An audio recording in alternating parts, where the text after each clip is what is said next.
Phantom Liberty gets some brand new information. We also have some brand new details on some of the new areas and location. We have a couple new things with Steam to talk about, as well as the Steam database. Some new tweets that will give us some further details on some speculations, as well as just how big the expansion will be. We got a lot to talk about. What's up, World Shipper? Back with the video, checking out all things Cyberpunk. Okay, so let's just jump right into the details about the actual X-Pack itself. So it has been officially confirmed that the Phantom Liberty X-Pack is 32 gigabytes in download size. So going off some specs here, the Microsoft Windows or the Steam version is around 55 gigabytes. PlayStation 5 is also around 55 gigabytes. Weirdly enough, the Xbox S and the Xbox Series X are actually 60 gigabytes. So around 32, you'll be around 90 or 87, depending on the platform that you're playing on. And it is good to know because a lot of people don't have the hard drive space, and I've even had to delete several games in order to make room for this one. So yeah, make sure your hard drive's all ready to go and you have that space, at least that 32 gigabytes, so that way you're ready to go for when it launches on September 26th. Now we do have some speculation on when we could see the release date for the actual 2.0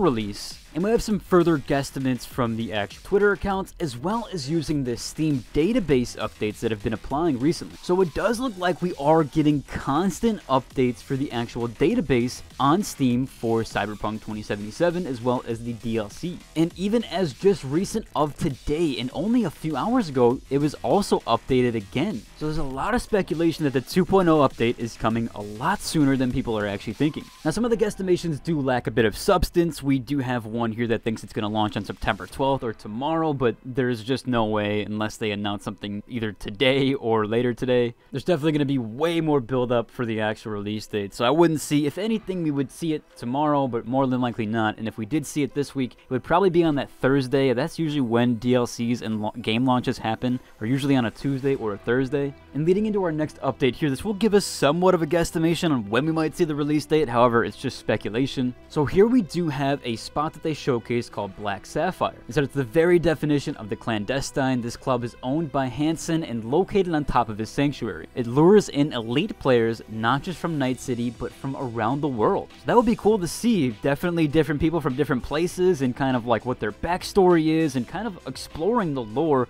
outside of Night City. It's a secure place to make all sorts of shady deals, secure from all except the watchful eye of Kurt, naturally. Now the reason why this was kind of a big ordeal is because people thought that this was going to be a different casino. So people didn't actually think this was going to be the North Oak Casino, which seemed to be cut from the original release of the game. There's a few ways to explore the innards of it, and there's been some other stuff with people modding and getting inside there and doing different things. But yeah, this isn't actually the North Oak Casino that everybody thought it was going to be. I do remember there being a ton of speculation when the game released, and a ton of this stuff with the actual North Oak Casino, and I mean, it's massive. It looks really cool from the outside. It's one of the cooler buildings, and even in the concept art, it looks absolutely incredible. However, we were never able to fully explore this area, and it was mostly closed off. People thought this was going to be tied with DLC, and it looks like it's not going to be tied with DLC this time around. I do wonder if they're ever going to utilize this, or if it's just going to be a shell in the game. Seems like that might be the case, as they're now moving on to Cyberpunk 2 or 2077 sequel. I do hope we eventually get some answers on it, as the concept art as well as kind of the showcase of it in-game looks really cool. But if anything, at least we're getting a new location and a ton of new cool spots that we'll be able to explore with the full release of the DLC. I did have some comments from my previous video, and there was a lot of questions around the 2.0 update in the Phantom Liberty DLC, and there was a little bit of confusion there. So some people were concerned and thought that the 2.0 update was actually a paid DLC release. And no, the 2.0 update is actually completely free, and so everything that comes from the 2.0 update you will receive for free. The only thing that costs additional money is the paid expansion. And this little infograph labels it pretty well. I'm going to have a link down below to this so that you can go to it and read it yourself if you want to document each change. There's a ton of cool stuff here with the free update itself, as well as what we're getting with the paid expansion. Which also leads me on to that the GOG sale is still going on, so if you do need the Cyberpunk DLC and the game itself for the bundle package, or even if you don't have Cyberpunk itself and you just wanted the game, there is actually a really good deal on GOG's website right now. And I get that a lot of people think it's still overpriced for what it is, but hey, this is the best deal that's out there right now, and if you didn't buy this deal, it would be like $90 for everything. This one is $55 with a 30% off. It's the cheapest I've seen. In fact, I think Steam sale was at 60 bucks for both for the bundles. So this is the cheapest that I've seen on all of them. So if you are looking for a sale and a deal, then I would definitely check out the GOG sale. I'll have that link down below as well. Now, a major update with Steam as well, not with just the database update, but we actually did have the positive reviews for Steam surpass 500 100,000 reviews. Currently sitting at around somewhere of 78% positive reviews. Really cool to see this here, and definitely like that it was being pointed out on the Cyberpunk subreddit. I'm glad that the perception for the game is definitely being turned around, as I had a great player experience on release day as I played on PC. I get that the consoles were definitely not in the shape that they should have been, and I'm glad that they have gone back to fix that. I do also understand that the game was kind of overpromised and seemed like there was a lot of details and things that just didn't make it into the game, especially some of the open world mechanics. However, the game is definitely up there for me for one of my favorite story games of all time. I really enjoyed it. I had a great time with it, so yeah, it just depended on the player experience there. Again, just happy to see the turnaround with both the company making changes as well as things in kind of the public perception.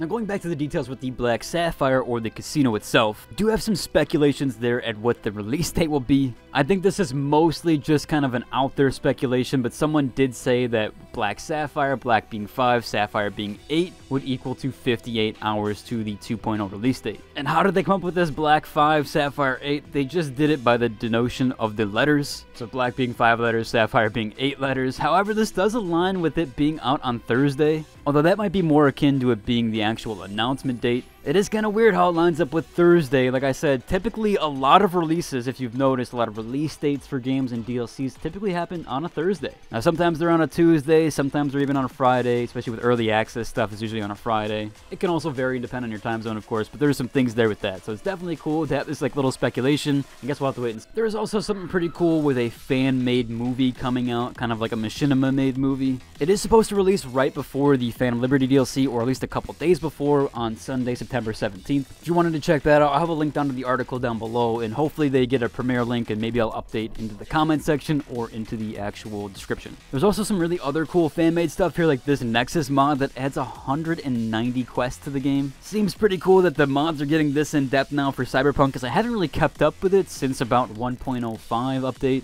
I had beat the game twice back then, so for me it was kind of like not coming back for the 1.6 update. It would have been a little bit too much, and I was waiting for that DLC release. As I said, if you are concerned with when you should play through Cyberpunk, if you should do it now, if you should do it with the 2.0 release, I would essentially wait for the 2.0 release and then get your playthrough as close as you can to the actual Phantom Liberty release date. That way you aren't getting too far in the story, you don't get burnt out from it, but you at least have your story mostly caught up. From what I've seen and read, this DLC is supposed to partake before the end of the game, or at least not after it. Some other talk is that it's going to be around the middle of the actual game itself. So yeah, just do most of what you can. I'm going to try to do everything in the game practically, or at least all the big side quests and all that stuff. So I might start quite early into the 2.0 release date comparative to the actual state of the DLC. So definitely could depend on what you want to do for the 2.0 release date and the DLC. However, I would recommend, if you're not playing right now, I'd recommend waiting until the actual DLC comes out, or at least until the 2.0 update comes out. Then get ready, have your playthrough set up and all ready to go. And it's probably worth restarting, as I am too. I'm going to restart and not use either of my 2 playthrough saves. That should about cover for today's video. If you like and subscribe, until the next one. Deuces!